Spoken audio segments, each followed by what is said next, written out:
Workman compensation reserve क्या होता है, जर्नल एंट्री कैसे पास की जाती है और फिर उसकी पोस्टिंग रिवैल्यूएशन में, कैपिटल में या बैलेंस शीट में आप किस तरीके से करते हो।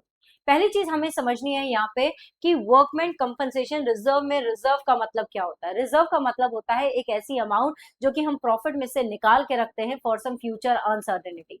रिजर्व क्रिएट करना is not a legal necessity, it is just an appropriation out of profit. अब रिजर्व के आगे दो शब्द है, वर्कमैन और कंपनसेशन। वर्कमैन कौन होता है? वही मजदूर जो कि हमारी फैक्ट्री में काम कर रहा है। अब जब कोई मजदूर फैक्ट्री में काम करेगा तो आज नहीं तो कल मे भी हो सकता है कोई एक्सीडेंट टेक प्लेस कर ले। अब हो सकता है वो थोड़ा सा इंजर्ड हो जाए, या हो सकता है कई बार अगर ज्यादा सीरियस इंजरी हो गई, डेथ हो जाती है, तो ऐसी सिचुएशन में हमें उन्हें कंपनसेशन पे करना पड़ता है। तो कंपनसेशन पे करने के लिए भाई पैसा होना चाहिए अपने पास। तो हमें जब पता है कि फ्यूचर में कोई लायबिलिटी अराइज हो सकती है, तो क्यों ना अभी से उसकी बचत की जाए। तो मतलब क्या, जो हम प्रॉफिट में से अलग से अमाउंट निकाल के रखते हैं in the name of workmen compensation reserve. अब अगर मान लीजिए एडमिशन ऑफ अ पार्टनर हो रहा है, या रिटायरमेंट ऑफ अ पार्टनर हो रहा है, या डेथ ऑफ अ पार्टनर हो रहा है, या इवन कई बार जब चेंज इन द पीएसआर होता है, तो जो भी पैसा पड़ा होता है in the name of reserve, उन्हें ओल्ड पार्टनर्स के बीच में ओल्ड रेशियो में डिवाइड कर दिया जाता है। Same will go for the workmen compensation reserve also. But यहाँ पे आपको चार चीजों का ध्यान रखना है। क्या वो चार चीजें, चलिए समझते हैं। क्लेम इज ने, मान लो हमने जो वर्क्समैन कंपनसेशन तैयार किया था वो बेटा याद रखना 50,000 का किया था। जो वर्कमैन कंपनसेशन तैयार हुआ था वो 50,000 का था। अब जिस दिन ये वर्क्समैन कंपनसेशन रिजर्व हमने क्रिएट किया होगा, तो बीन अ लायबिलिटी, कौन सी लायबिलिटी है ये? इंटरनल लायबिलिटी, ये क्रेडिट हुई होगी। अब क्योंकि एडमिशन, रिटायरमेंट या डेथ ऑफ अ पार्टनर हो रहा है, तो इस रिजर्व को ओल्ड पार्टनर्स क्या करते हैं, आपस में डिस्ट्रीब्यूट करते हैं। यहाँ पे पहली सिचुएशन में if there is no claim, कोई भी मजदूर घायल नहीं हुआ, कोई भी चोटिल नहीं हुआ, सब बिल्कुल तंदुरुस्त है, हट्टे कट्टे हैं, तो ऐसी सिचुएशन में हम क्या करते हैं, workmen compensation reserve account debit, जो कि मान लो कितना है 50,000, to old partners capital account. और ओल्ड रेशियो में हम इस 50,000 को पार्टनर्स के बीच में क्या करते हैं, डिस्ट्रीब्यूट करते हैं।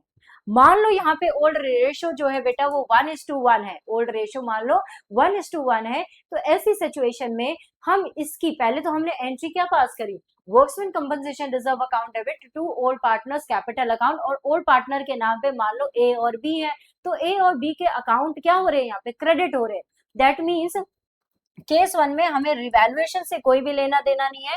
केस टू में हम क्या करेंगे, बाय वर्कमैन कंपनसेशन रिजर्व करके इस 50,000 में से 25,000 ए को मिल जाएगा और 25,000 बी को मिल जाएगा, डिपेंडिंग कि भाई यहाँ पे ओल्ड पार्टनर्स कौन है आपके।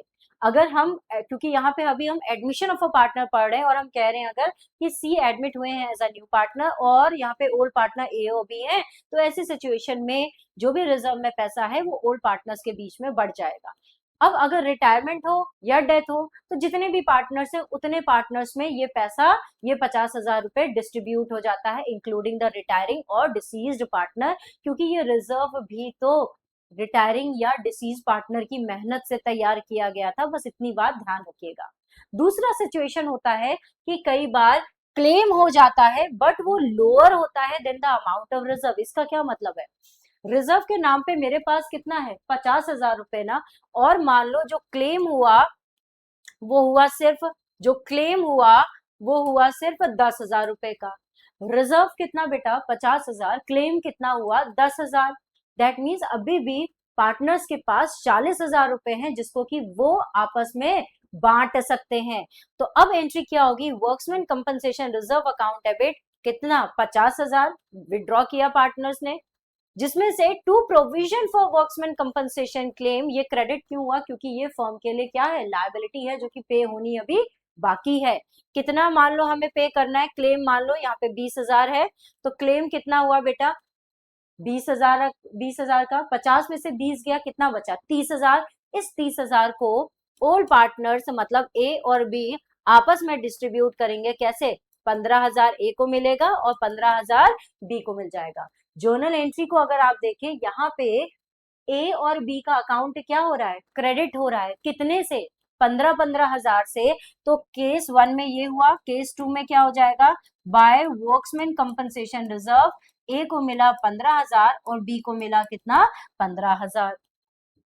ओके, अब अगर यहाँ पे आप ध्यान दीजिए, यहाँ पे आपने किसको क्रेडिट किया है, और to provision for workmen compensation claim credit हुआ है कितने से, 20,000 से।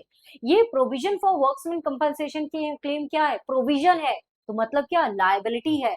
बीइंग अ लायबिलिटी, इस क्लेम को आप कैसे दिखाओगे, provision for workmen compensation claim करके आप कितना शो करोगे, 20,000 on the liability side of balance sheet.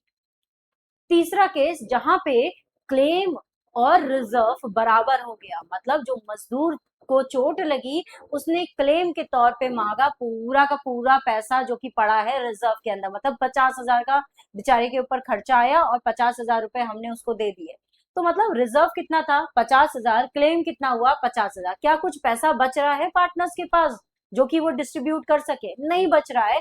तो अब जनरल एंट्री क्या हो जाएगी बेटा, workmen compensation reserve account debit कितना था, 50,000 to provision for workmen compensation claim, claim कितना हो गया, लायबिलिटी कितनी की अराइज हुई, 50,000 की हो गई बेटा। तो अब क्योंकि कुछ पैसा बचा ही नहीं है जो कि पार्टनर को दिया जाए, दैट मीन्स यहाँ पे पार्टनर के कैपिटल अकाउंट में there will be no effect, whereas अब हम क्या करेंगे, तीसरे केस में provision for workmen compensation claim करके कितना दिखा देंगे, 50,000 दिखा देंगे। I hope it is clear. Last but not the least, अगर क्लेम ज्यादा हो गया than the amount of the reserve, तब क्या करेंगे आप, क्वेश्चन में अगर हम देखें, यहाँ पे अगर हम एग्जाम्पल देखें, claim is more than the reserve, मान लो जो रिजर्व था, रिजर्व कितना था मेरा बेटा, 50,000 था, और क्लेम जो हो गया, मान लो क्लेम जो हो गया वो कितना हो गया, मान लो 60,000 का, रिजर्व कितना 50,000, क्लेम कितना 60,000, तो बेटा एक्स्ट्रा लॉस हो गया ना, कहां से लाएंगे, इस एक्स्ट्रा लॉस को हम profit and loss adjustment account, जिसको कि हम रिवैल्यूएशन अकाउंट बोलते हैं, इसमें क्या करेंगे, ट्रांसफर कर देंगे। एंट्री क्या हो जाएगी, ध्यान रखिएगा, वर्क्समैन कंपनसेशन, हर एंट्री में वर्क्समैन कंपनसेशन रिजर्व बेटा डेबिट ही होगा, तो बेटा वर्क्समैन कंपनसेशन रिजर्व कितना था, 50,000, डेबिट कर दो। To provision for workmen compensation claim हमेशा क्या होगा, अगर क्लेम हुआ है तो क्रेडिट, क्योंकि वो लायबिलिटी है।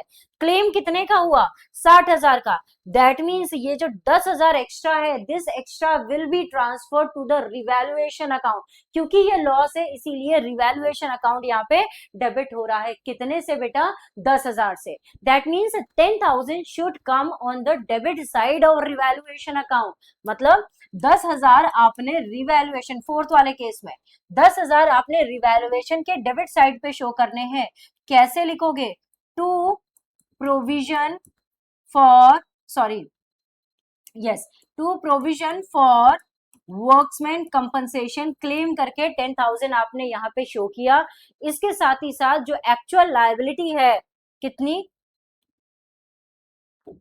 Provision for workmen compensation claim करके आपने यहाँ पे कितना दिखा दिया, 60,000 दिखा दिया।